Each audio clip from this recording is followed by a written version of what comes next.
Sometimes we need to stitch from the centre out, particularly when we're stitching on caps, in order for the stitch out to be the best it possibly can. Another time that I can think of is when you're creating a quilt design and you're stitching through wadding. It's better if you stitch from the middle of the design out to the edges.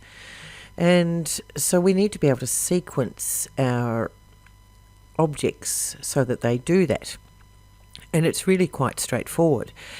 With lettering, however, when we select our lettering, it's one object. Now I'm in colour blocks mode in the colour film. If I go to individual objects, it's still one object, but it's not difficult to separate it into individual letters. All you need to do is, while it's selected, go to the edit toolbox and come down to break apart. And now you can see that those individual letters are now separate objects. You can break lettering further apart if you need to refine it, but for this purpose you only need to break apart once and you've got your individual letters. Okay, click off, so nothing's selected. Now I want to actually make this stitch. At the moment it's stitching the H first, then the E, then the double L, and then the O. But I want to make it stitch from the middle out. So I want the first object to be this L in the middle. So what I'm going to do is select the L. And if I go out of true view, you'll really be able to see what I've done. And that helps when you're doing this, because if you accidentally click on the wrong thing, it'll be perfectly clear which letter you've selected or which object you've selected.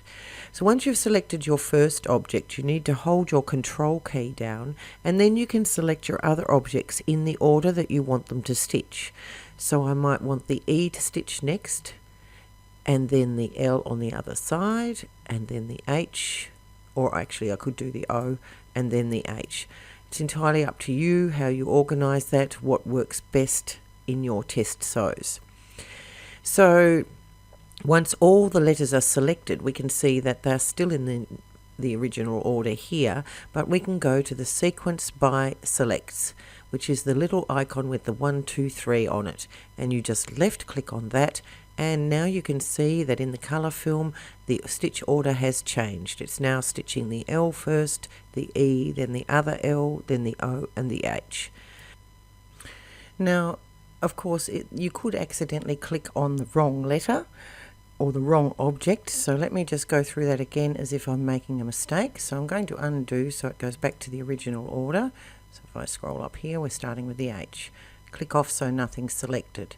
Now if I select the L first and hold my control key down and then select the E, and if I accidentally selected the H next but I meant to select the L, just don't let go of that control key. Just click on the H again and it will deselect.